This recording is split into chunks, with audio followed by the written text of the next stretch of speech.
অহংকার, আল্লাহর জমিনে অহংকার চলবে না। বিগত সালে আমরা কত দেখেছি, অহংকারের ঠেলায় বলেছে এই দেশ আমার দেশ, এই দেশ আমার বাবার দেশ, ঠিক কি না? বলেছে আমাকে কেউ এখান থেকে নামাতে পারবে না। বলেছিল কি বলে নাই? আল্লাহ রাব্বুল আলামিন এই অহংকারীকে পছন্দ করেছে, এমন ভাবে পতন করেছে গোষ্ঠী শুদ্ধ বাংলার জমিন থেকে পালিয়েছে, ঠিক কি না? আসসালামু আলাইকুম ওয়া রাহমাতুল্লাহি তাআলা ওয়া বারাকাতুহু।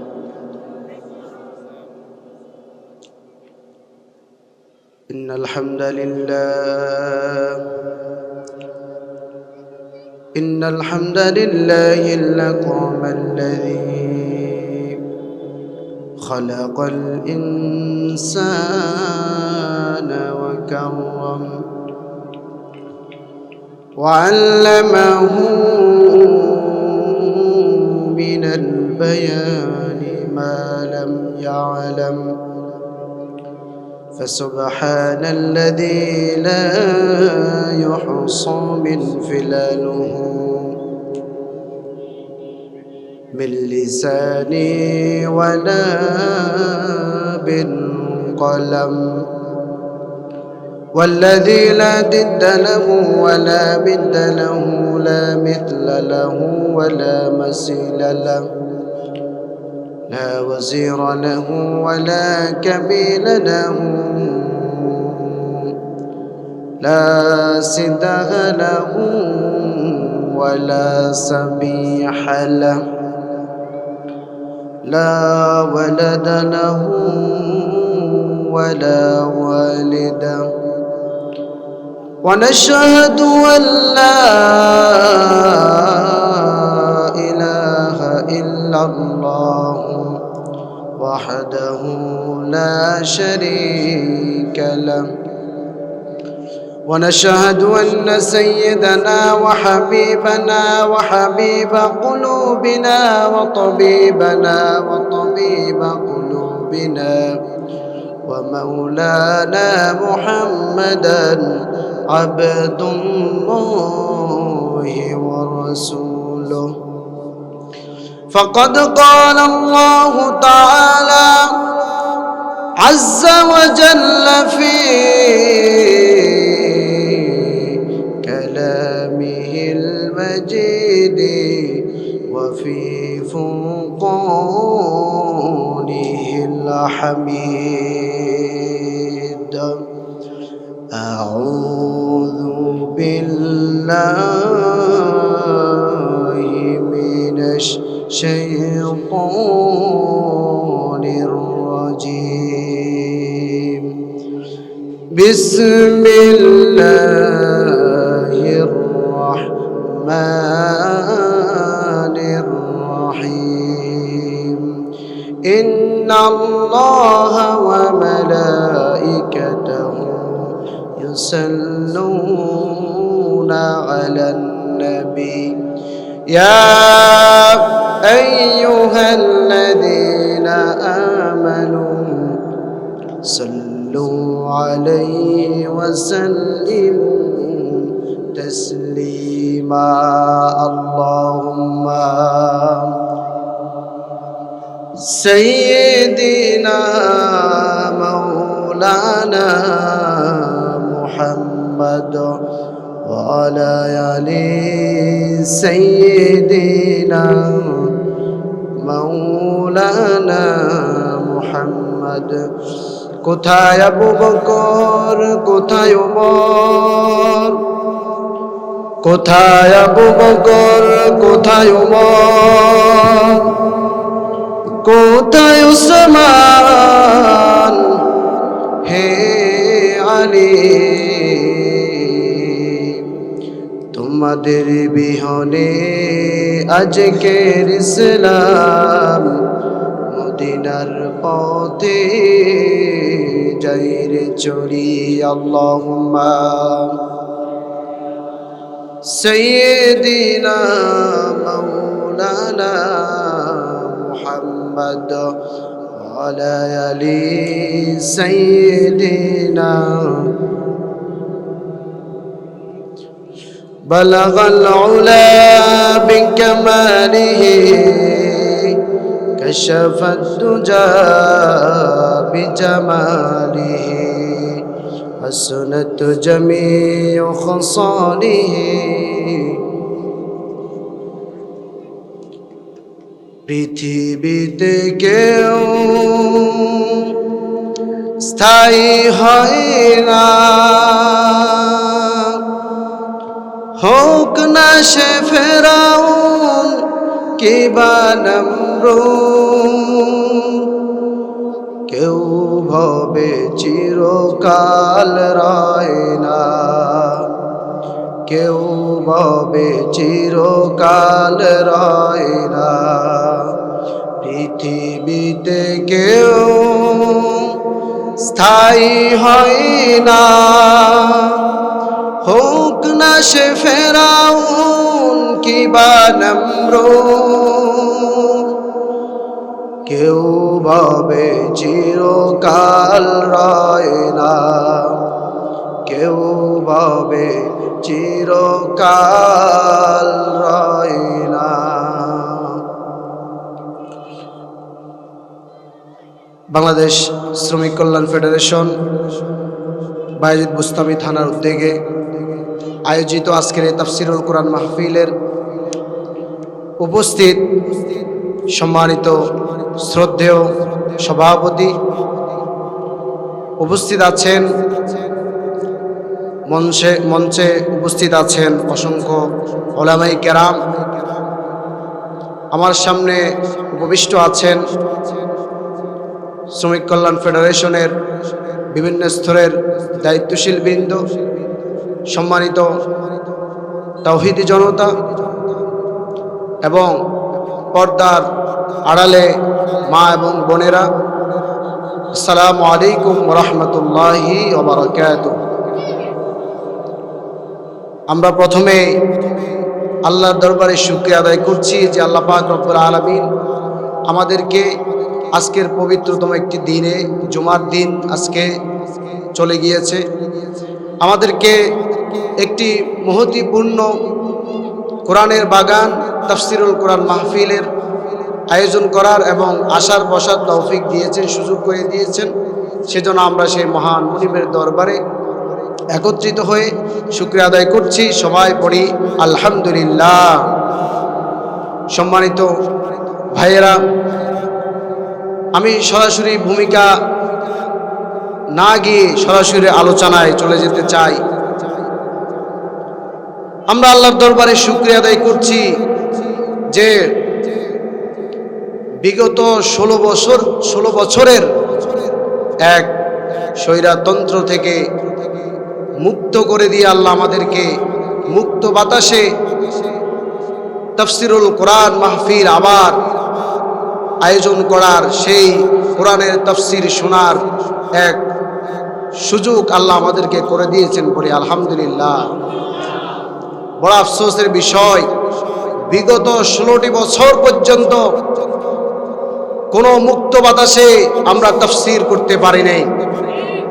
কথা ঠিক কিনা? এই স্বৈরাচার এবং তাদের দলেরা তারা বেছে বেছে তাফসিরের মাহফিলগুলোকে তারা বন্ধ করেছিল, ঠিক কিনা? কারণ এই তাফসিরের মাহফিল হচ্ছে এমন জায়গা যেখান থেকে ইসলামী আন্দোলন আর আল্লাহর জমিনে আল্লাহর দ্বীন প্রতিষ্ঠার ঘোষণা হয়, ঠিক কিনা?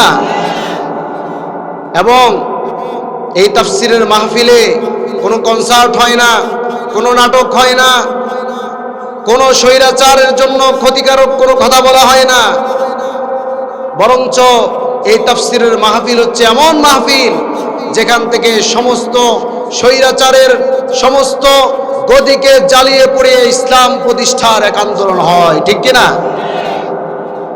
প্রিয় ভাইয়েরা, আমরা আল্লাহর দরবারে শুকরিয়া আদায় করছি, আল্লাহ আমাদেরকে সেই তাফসির মাহফিল আবার মুক্ত বাতাসে শোনার তৌফিক দিয়েছেন, আলহামদুলিল্লাহ।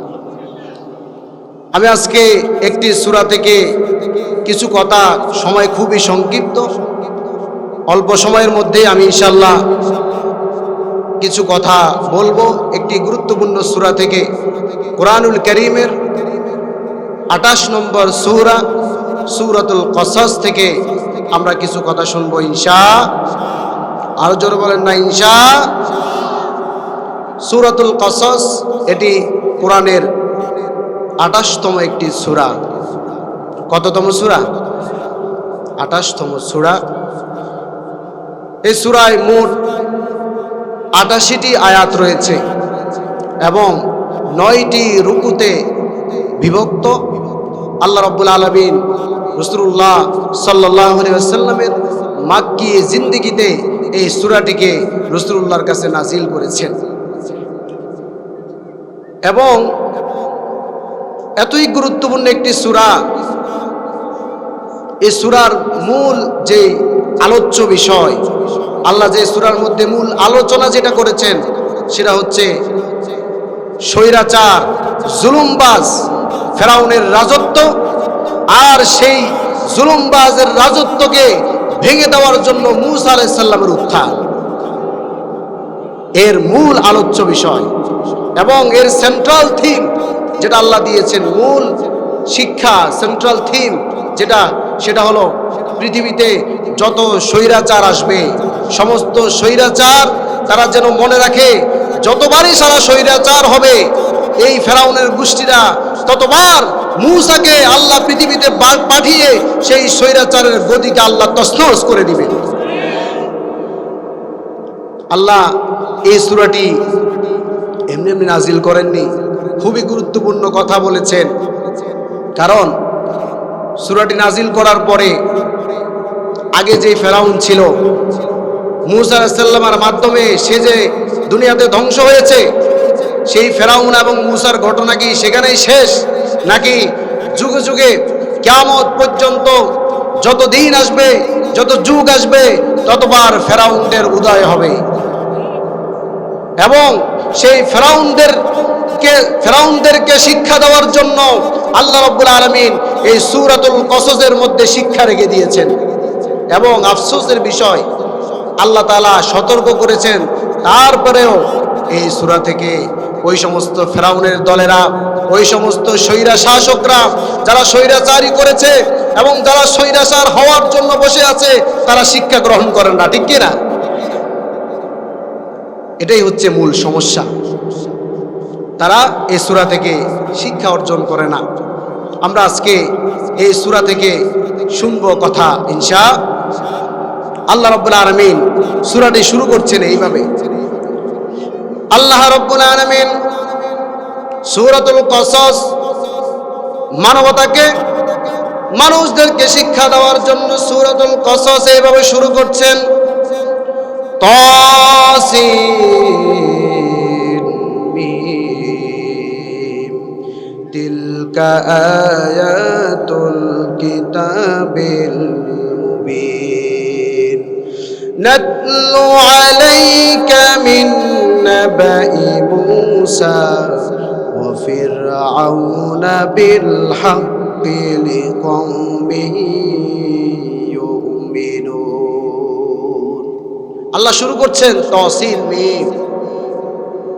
এগুলো হচ্ছে হরফুল মুকাদ্দিয়াত। কোরআনের মধ্যে কিছু কিছু সূরায় আল্লাহ এই হরফুল মুকাদ্দিয়াত ব্যবহার করেছেন। এগুলোর অর্থ কি আল্লাহ ছাড়া এই পৃথিবীতে কেউ জানে না, এবং সমস্ত মুফাসসিরিনে কেরাম সমস্ত তাফসীরের মধ্যে লিখে দিয়েছেন আল্লাহু আ'লামু বিমুরাদি। এগুলোর অর্থ শুধুমাত্র কে জানেন? সবাই বলেন না, কে জানেন? আল্লাহ ছাড়া কেউ এগুলোর অর্থ জানেন না। এরপর আল্লাহ বলছেন তিলকা আয়াতুল কিতাবিল মুবিন, আমি এই আয়াতগুলোকে মানুষের জন্য সুস্পষ্ট করে দিয়েছি, ক্লিয়ার করে দিয়েছি। কি ক্লিয়ার করেছি? আল্লাহ বলছেন নাতলু আলাইকা মিন নাবাই মূসা ওয়া ফিরআউনা বিল হাক্কি লিকওমি ইউমিনুন। ওই যে ফেরাউন স্বৈরাচার এসেছিল, তাকে ধ্বংস করার জন্য, তার স্বৈরাচারী মসনদকে, জুলুমবাজের মসনদকে ধ্বংস করার জন্য আমি কাকে পাঠিয়েছি? সবাই বলেন না, কাকে পাঠিয়েছি? মূসা আলাইহিস সালামকে পাঠিয়েছি। কি করার জন্য? স্বৈরাচারের মসনদকে ধ্বংস করার জন্য, স্বৈরাচারকে উৎখাত করার জন্য আমি কাকে পাঠিয়েছি? মূসা আলাইহিস সালামকে পাঠিয়েছি। কেন পাঠালাম? কারণ ফেরাউন হচ্ছে জুলুমবাজ। ফেরাউন কি? এর পরের আয়াতে আল্লাহ রাব্বুল আলামিন ফেরাউন এবং মূসা আলাইহিস সালামের ঘটনা স্পষ্টভাবে রব্বুল আলামিন বর্ণনা করলেন। ইন্না ফিরআউনা আলা ফিল আরদ, ফেরাউন জমিনের মধ্যে জুলুমবাজি শুরু করলো। কি শুরু করলো? ফেরাউন জুলুমবাজ হয়ে গেল, অহংকারী হলো। ফেরাউনকে যখন ক্ষমতা দেওয়া হলো, ক্ষমতায় বসার পরে, ক্ষমতার মসনদে বসার পরে ফেরাউন আমি আল্লাহকে ভুলে গেল। আমি রব্বুল আলামিন যে সব কিছুর মালিক সেটা সে ভুলে গেল। ফেরাউন সেই কথা ভুলে গিয়ে ফেরাউন অহংকার করল। অহংকার করতে করতে এমন একটা পর্যায়ে পৌঁছে গেল, ফেরাউন এক পর্যায়ে গিয়ে নিজেকে খোদা দাবি করলো আর বলল, আনা রব্বুকুমুল আলা, আমি হচ্ছি খোদা। নাউজুবিল্লাহ বলে। সে অহংকার করতে করতে এমন এক পর্যায়ে পৌঁছেছে, সে দাবি করে বসলো সে কি খোদা। অহংকার করলো। আল্লাহ কি অহংকারীদেরকে পছন্দ করেন? অহংকারীদের কোন স্থান জমিনে আছে? যে জমিনে আল্লাহর জমিন, আল্লাহর জমিনে কোন অহংকারীর স্থান আছে? কোন অহংকারীর স্থান আল্লাহর জমিনে? যেই অহংকার করেছে পৃথিবীতে তাদেরকেই একেবারে আল্লাহ জমিনের ভিতর গেড়ে দিয়েছেন, ধ্বংস করে দিয়েছেন। কথা ঠিক কিনা? অহংকারী যারাই করেছে তাদেরকে আল্লাহ ধ্বংস করেছেন। ফেরাউন অহংকারী হয়ে গেল, ক্ষমতাকে পাকাপোক্ত করলো, চেয়ারে মজবুত করে বসলো, আর অহংকারী শুরু করলো আর বলল, আনা রব্বুকুমুল আলা, আমি হচ্ছি খোদা, আমি হচ্ছে আইন প্রণেতা, আমি আইন তৈরি করব, আমার কথা মতো জনগণ চলবে, আমি যেটা বলবো সেটাই জমিনে হবে। এইভাবে যখন ফেরাউন অহংকারী করে বসলো, আল্লাহ রাব্বুল আলামিন অহংকারীদেরকে পছন্দ করেন না। ফেরাউন যখন অহংকারী করলো, আল্লাহ মূসাকে পাঠিয়ে ফেরাউনেরকে দুনিয়ার মানুষের সামনেই তাকে দরিয়ার মধ্যে ডুবিয়ে ধ্বংস করে দিয়েছে। অহংকার আল্লাহর জমিনে অহংকার চলবে না। বিগত সালে আমরা কত দেখেছি, অহংকারের ঠেলায় বলেছে এই দেশ আমার দেশ, এই দেশ আমার বাবার দেশ। ঠিক কিনা? বলেছে আমাকে কেউ এখান থেকে নামাতে পারবে না। বলেছিল কি বলে নাই? আল্লাহ রাব্বুল আলামিন এই অহংকারীকে পছন্দ করেছে, এমন ভাবে পতন করেছে, গোষ্ঠী শুদ্ধ বাংলার জমিন থেকে পালিয়েছে। ঠিক কিনা? 10 মিনিটও টিকতে পেরেছে, একটা বক্তব্য রেকর্ড করবে সেটাও পারে নাই। কথা ঠিক কিনা বলে? তাহলে আল্লাহর জমিনে কোন অহংকার চলবে না। অহংকারীদেরকে আল্লাহ কি করেন না? পছন্দ করেন না।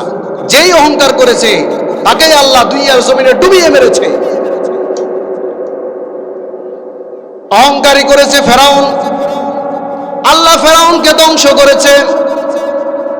অহংকার করেছে করুন, মূসা আলাইহিস সালামের চাচাতো ভাই করুনকে আল্লাহ রাব্বুল আলামিন সম্পদ দান করেছে, হোটেল সম্পদ। তার সম্পদের অভাব নাই। কত সম্পদ সে নিজেও জানে না। মূসা আলাইহিস সালাম বললেন, ও করুন, আল্লাহ রাব্বুল আলামিন তোমাকে এই সম্পদ দান করেছে, এই সম্পদ আল্লাহ তোমাকে দান করেছে, সুতরাং এই সম্পদ থেকে তুমি দান করো, এই সম্পদ থেকে তুমি আল্লাহর রাস্তায় ব্যয় করো।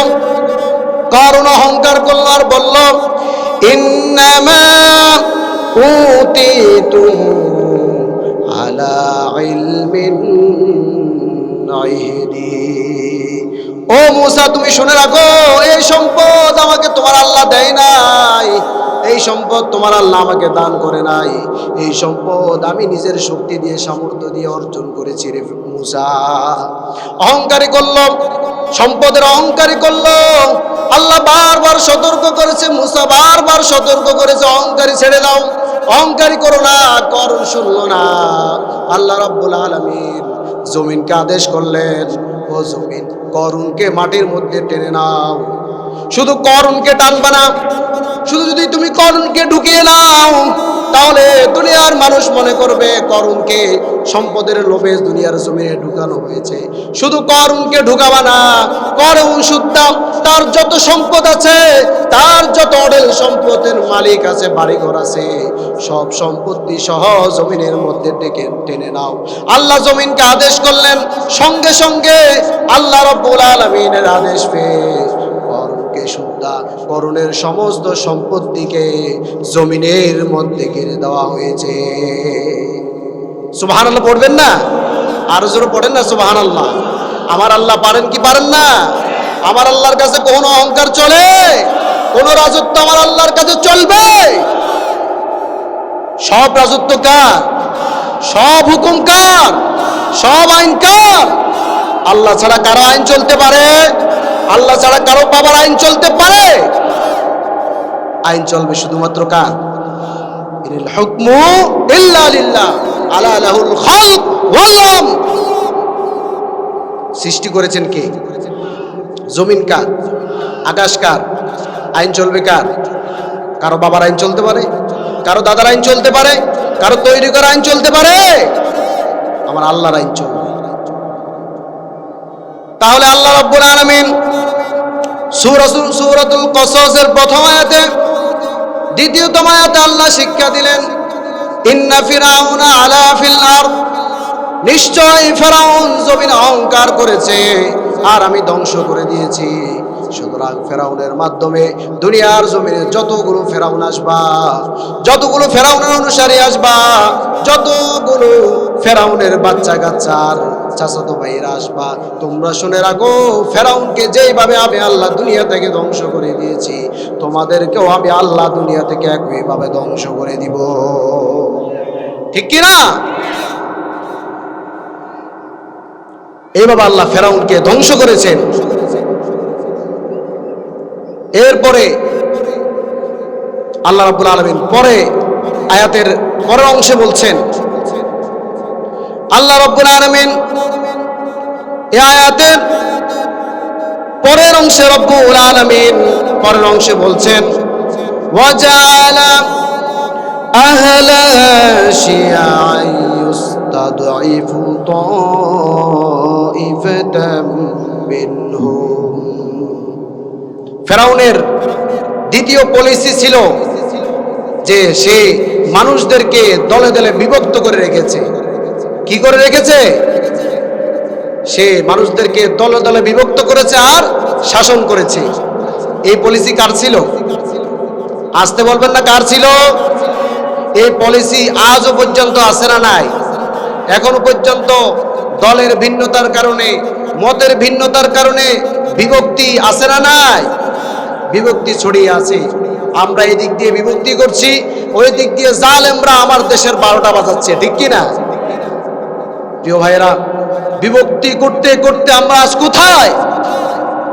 দলের, রাজনৈতিক দলের বিভক্তির কারণে আমরা বিভক্ত করে চলছি। ওই দিক দিয়ে ভারত বাংলাদেশের উপরে দালালি করে চলছে। ঠিক কি না? বিভক্তি আর চাই না, আমাদের ঐক্য হতে হবে। জামাত ইসলাম আলাদা নয়, অথবা বিএনপি হোক, অথবা চরমনাই হোক, অথবা খেলাফত মজলিস হোক, আমরা রাজনৈতিকভাবে আলাদা হতে পারি, আমাদের মত ভিন্ন হতে পারে, কিন্তু বাংলাদেশের সার্বভৌমত্বে যখন ভারত কুরআনের আঘাত করবে, আমরা এক প্ল্যাটফর্মে এসে তাদেরকে মোকাবেলা করব। ঠিক কিনা? বাংলাদেশের সার্বভৌমত্বের প্রশ্ন উঠলে আমাদের মধ্যে কোনো বিভক্তি,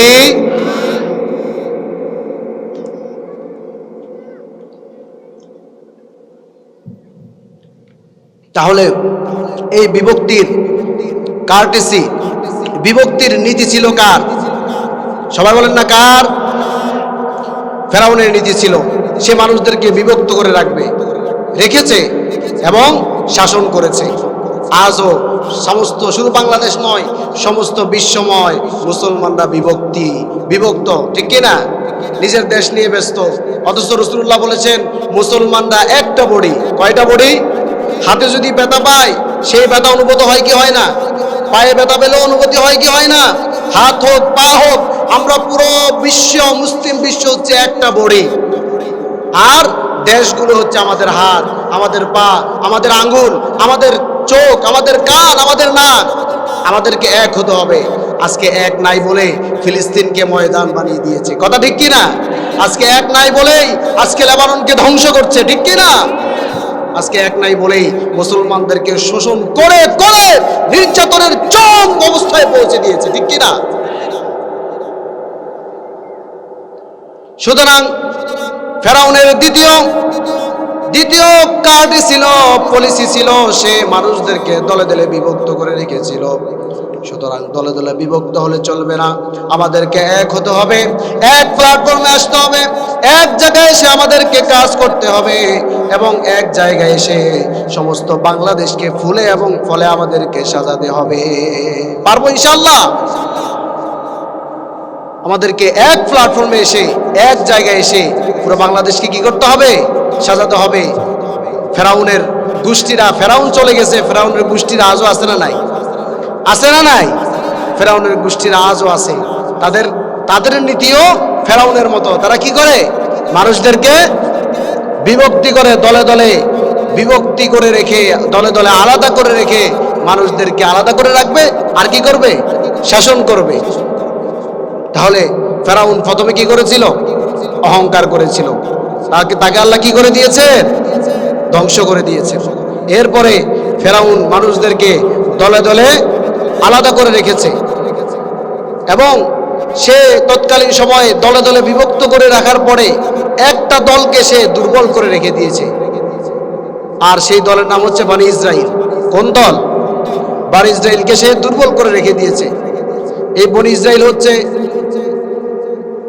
ইসহাক আলাইহিস সালাম, ইব্রাহিম আলাইহিস সালাম এর দুইজন স্ত্রী ছিল। কয়জন স্ত্রী? সবাই বলেন না কয়জন স্ত্রী? একজন হচ্ছে সারা আলাইহিস সালাম, আরেকজন হচ্ছে হাজরা আলাইহিস সালাম। এই দুইজন স্ত্রী একজন থেকে জন্মগ্রহণ করেছে, হাজার থেকে জন্মগ্রহণ করেছে সাইয়েদনা ইসমাইল জাবিহুল্লাহ, আর সারা আলাইহিস সালাম থেকে জন্মগ্রহণ করেছেন ইসহাক আলাইহিস সালাম। আর ওই ইসহাক আলাইহিস সালামের সন্তান হচ্ছে ইয়াকুব আলাইহিস সালাম, নবী। ওই ইয়াকুব আলাইহিস সালামকে মূলত বলা হয় ইসরাইল। কাকে বলা হয়? ইয়াকুব আলাইহিস সালামকে। তার থেকেই বনি ইসরাইল জাতি এসেছে। তাদেরকে তারা দুর্বল করে রাখতো ফেরাউন, কারণ তারা জানতো সেটা হচ্ছে মুসলিম সম্প্রদায়। এদেরকে যদি মিশরের সুযোগ দেওয়া হয়, এদেরকে যদি রাজনীতি করার, এদেরকে যদি কাজ করার সুযোগ দেওয়া হয়, তাহলে ফেরাউনের গদি টিকবে না, বেশি দিন ফেরাউনের গদি টিকবে না। এই জন্য তারা দলে দলে বিভক্ত করেছে আর বনি ইসরাইলকে কি করে রেখেছে? দুর্বল করে রেখেছে। বনি ইসরাইলকে সবসময় অত্যাচার করত। অত্যাচার করতে করতে এমন এক পর্যায়ে পৌঁছেছে ফেরাউন এখন নিজের ক্ষমতা পাকাপোক্ত করল। ফেরাউন মিশরের মধ্যে নিজের ক্ষমতাকে পাকাপোক্ত করল। পাকাপোক্ত করে সে যখন একদিন রাতে ঘুমাচ্ছিল, ঘুমের মধ্যে, স্বপ্নের মধ্যে সে দেখতে পেল যেই বনি ইসরাইল জাতিকে সে অত্যাচার করেছে, নির্যাতন করেছে, সেই বনি ইসরাইল জাতির কাছ থেকে, জাতির মধ্য থেকে এমন একজন শিশু সন্তানের জন্মগ্রহণ হলো। এমন একটি শিশু জন্মগ্রহণ করলো, শিশুর জন্ম হলো। যে শিশু যদি জন্মগ্রহণ করে, সে যদি বড় হয়, বড় হওয়ার মাধ্যমে ফেরাউন যেই রাজত্ব তৈরি করেছে, জুলুমবাজের রাজত্ব, সেই রাজত্বকে ওই শিশু একেবারে ভেঙে চুরে ধ্বংস করে দিবে। সুবহানাল্লাহ পড়বেন না? ফেরাউন স্বপ্নে দেখলো, স্বপ্ন দেখে সে অবাক হয়ে গেল। কি ব্যাপার? এই শিশু আসবে মিশরে, সে আমার রাজত্বকে ধ্বংস করে দিবে। তাহলে এবার সমস্ত মন্ত্রী পরিষদ ডাক দিল, গোপন বৈঠক শুরু করলো। বলো কি পলিসি অবলম্বন করা যায়? যাতে করে এই শিশু দুনিয়াতে আসতে না পারে। একে যেই কোনো প্রকারে থামাতে হবে, আটকাতে হবে, অন্যথায় আমার রাজত্ব টিকবে না। একে থামাতে হবে।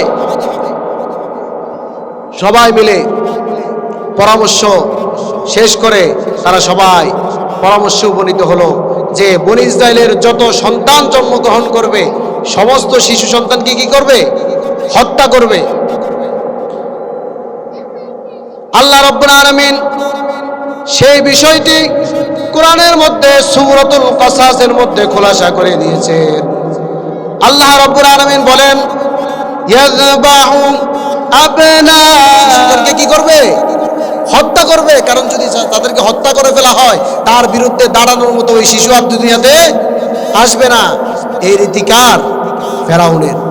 সেই নীতিও বাংলাদেশে লেডি ফেরাউন নামে খ্যাত সেই লেডি ফেরাউন বাংলাদেশও সেই আদেশ ফেরাউনের মতো কার্যকর করেছিল, ঠিক কিনা?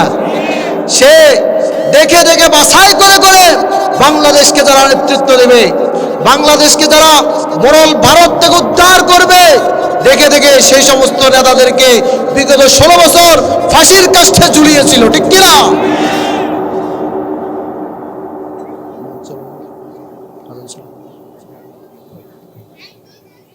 দেখে দেখে সে তাদেরকে হত্যা করল।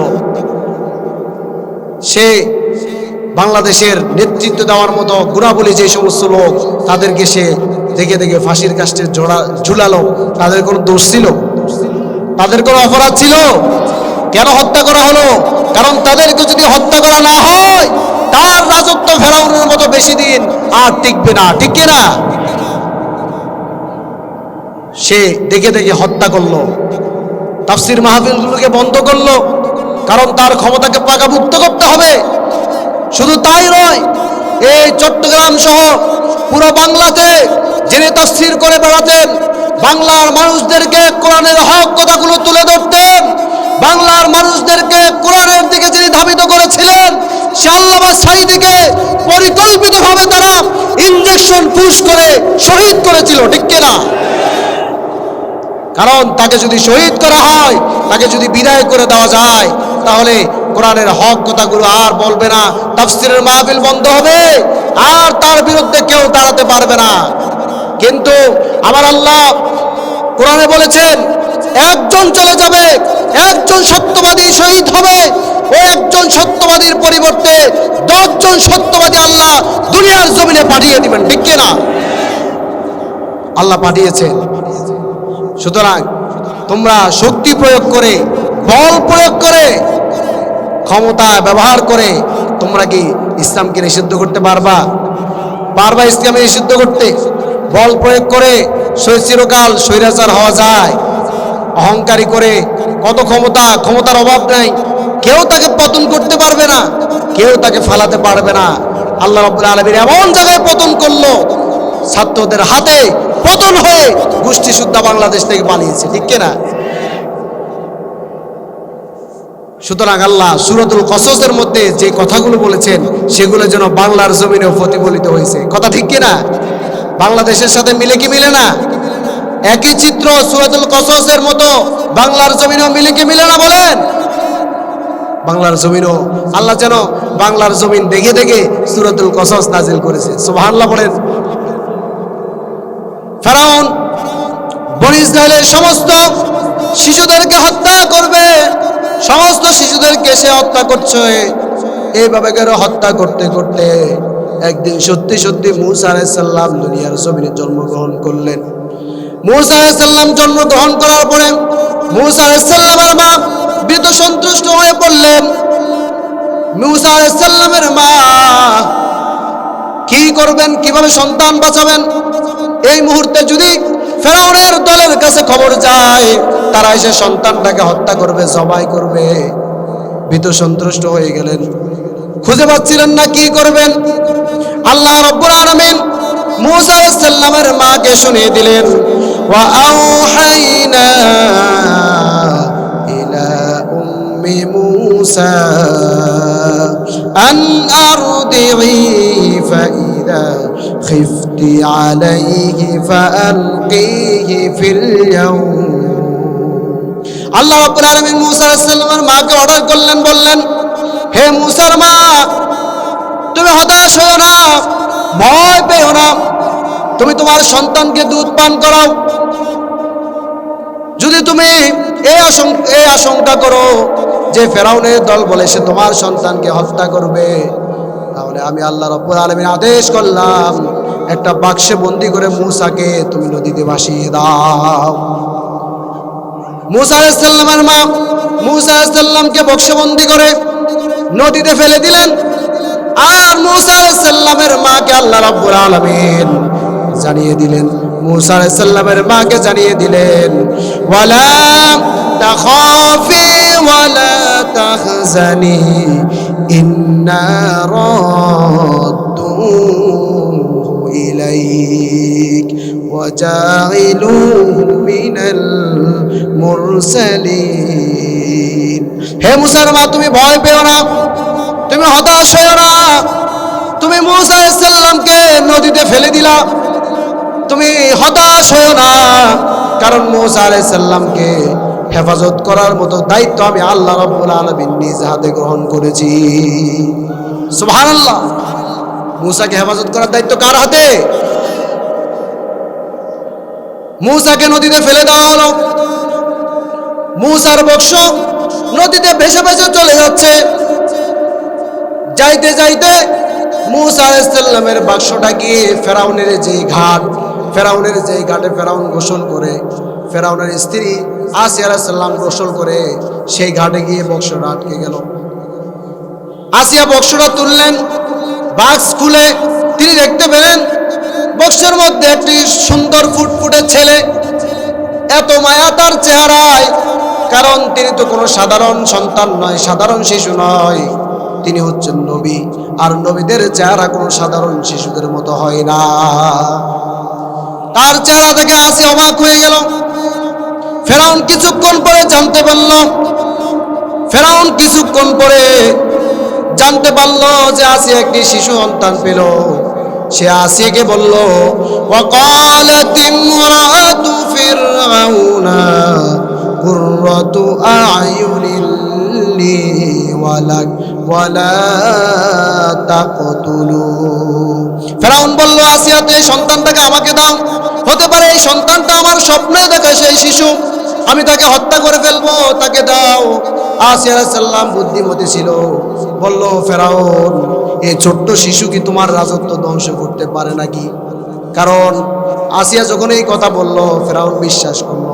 কারণ যারা স্বৈরাচারী হয়, যতই ফন্দি আটক, যতই বুদ্ধিমান হোক, আল্লাহর হিকমার কাছে তারা কখনো টিকতে পারবে না। ঠিক কিনা? মূসা আলাইহিস সালামকে আসিয়ার কথা শুনে তারা ফেরাউন মেনে নিল। মেনে নিয়ে তার বাড়িতে নিয়ে গেল। বলল, এই সন্তানকে আজ থেকে আমরা লালন পালন করব। দেখুন ভাইয়েরা, যে শিশুকে সে হত্যা করার জন্য হাজার হাজার শিশুকে হত্যা করছে, যার রাজত্ব টিকানোর জন্য লক্ষ লক্ষ শিশু হত্যা করছে, আল্লাহ রাব্বুল আলামিন সেই মূসাকে ফেরাউনের ঘরে পাঠিয়ে রাজকীয় হালে বড় করেছে। সুবহানাল্লাহ। মূসা আলাইহিস সালামকে বাড়িতে নিয়ে দুধ পান করাবে ছোট শিশু। কারো মুখে দুধ পান করে না, কারণ নবীদের জন্য অন্য কারো দুধ পান করা হারাম করে দিয়েছেন কে? সবাই বলেন না কে? নবীদের জন্য অন্য কারো দুধ পান করা হারাম। যার দুধ দেয় মূসা আলাইহিস সালাম নেয় না, খায় না। শিশু সন্তান দুধ পান করাতে হবে, কোথাও খুঁজে পায় না। ওই মজলিসে সবাইকে ডাক দিলেন ফেরাউন যে কাকে দুধ খাওয়ানো যায়। ওই মজলিসে মূসা আলাইহিস সালামের বোন উপস্থিত ছিল। সে কৌশল করে সেখানে ঢুকেছিল। সে বলল, আমি এমন একজন দাত্রীকে চিনি, যাকে তোমরা আনলে পরে মূসা দুধ পান করবে, কারণ তার দুধ সবাই পান করে। ফেরাউন বলল, ঠিক আছে, তাকে নিয়ে আসো। মূসা আলাইহিস সালামের বোন দৌড়ে গিয়ে তার মাকে নিয়ে আসলো রাজপ্রাসাদে আনার পরে মূসা আলাইহিস সালামকে তার মা কোলে তুলে নিল। তার মা কোলে তুলে নিয়ে যখন দুধের বোঁটা মুখে দিল, দেওয়ার সঙ্গে সঙ্গে মূসা আলাইহিস সালামের দুধ পান শুরু করে দিলেন। ফেরাউন সিদ্ধান্ত নিল, রাজ্যে তার প্রাসাদের সবাইকে আদেশ করলো যে এই মহিলাকে রাজকীয় হালে রাখো, তাকে রাষ্ট্রীয় ভাতা দাও, তাকে প্রাসাদে রাখার ব্যবস্থা করো, তার পরিবারকে ভাতা দাও। দেখুন ভাইরা, যেই ফেরাউন মুসা আলাইহিস সালামকে হত্যার জন্য সারা মিশর খুঁজে বেড়াচ্ছে, আল্লাহ রাব্বুল আলামিন সেই মুসাকে ফেরাউনের বাড়িতে বড় করেছে। ঠিক কি না? তোমরা সারা বাংলাদেশের নেতাদেরকে হত্যা করে করে, শহীদ করে করে ক্ষমতা টিকাতে চেয়েছিলা, আর সাধারণ ছাত্রদের হাতে আল্লাহ তোমাদের পরাজিত করেছে। ঠিক কি না? এই হিকমা কার? আল্লাহর হিকমার কাছে কেউ টিকতে পারে? আল্লাহর হিকমার সাথে কেউ কোনো স্বৈরাচার কুলাতে পারবে? মুসাকে তুমি খুঁজে বেড়াও ফেরাউন, মুসা তোমার কোথায়? ঘরে। মুসা কোথায়? শুধু ঘরে না, তোমার খরচে সে বড় হচ্ছে তোমাকে ধ্বংস করার জন্য। সুবহানাল্লাহ পড়বেন না? আমার ভাইরা, আমার আল্লাহ রাব্বুল আলামিন সূরাতুল কসসের মধ্যে এই সমস্ত আলোচনা রেখে দিয়েছেন। কারণ হলো তিনি ফেরাউনের মাধ্যমে শিক্ষা দিয়ে দিলেন, তাম বিশ্বের সমস্ত ফেরাউনদের জন্য শিক্ষা দিলেন। কারণ আমার আল্লাহ রাব্বুল আলামিন জানেন যে এই ফেরাউনকে আল্লাহ রাব্বুল আলামিন মুসার মাধ্যমে উৎখাত করেছেন, ধ্বংস করেছেন, সেই ফেরাউন শেষ নয়, যুগে যুগে হাজার হাজার ফেরাউন আসবে। আর ওই ফেরাউনদেরকে যেন শিক্ষা দেওয়ার জন্য, ফেরাউনরা যেন শিক্ষা নেয়, সেই জন্য রব্বুল আলামিন সূরাতুল কসস নাজিল করেছে। সুবহানাল্লাহ পড়বেন না? সূরাতুল কসস সমস্ত স্বৈরাচারীদের জন্য কি শিক্ষা। তারপরও স্বৈরাচারীরা এখান থেকে শিক্ষা অর্জন করে না, কথা ঠিক কিনা? তারপরও যুগে যুগে স্বৈরাচার আসে। যারা স্বৈরাচারী হয়, কান খোলা রেখে শুনে রাখো, তোমরা যতবার স্বৈরাচার হবা, যতবার তোমরা ফেরাউনের নীতি কার্টেসি অবলম্বন করবা, ততবার মনে রাখিও বৈষম্য বিরোধী ছাত্র আন্দোলনের মতো মুসারা আবার মুসার রূপে ছাত্র আন্দোলন এই ধরনের রূপে ফিরে এসে তোমাদের স্বৈরাচারের গদি উৎখাত করবে। ঠিক কি না প্রিয় ভাইয়েরা? তাহলে সূরাতুল কসস থেকে আমরা এই কয়েকটি আয়াত আমরা যে শুনলাম, এই আয়াত দ্বারা মূল যেটা বোঝা যায়,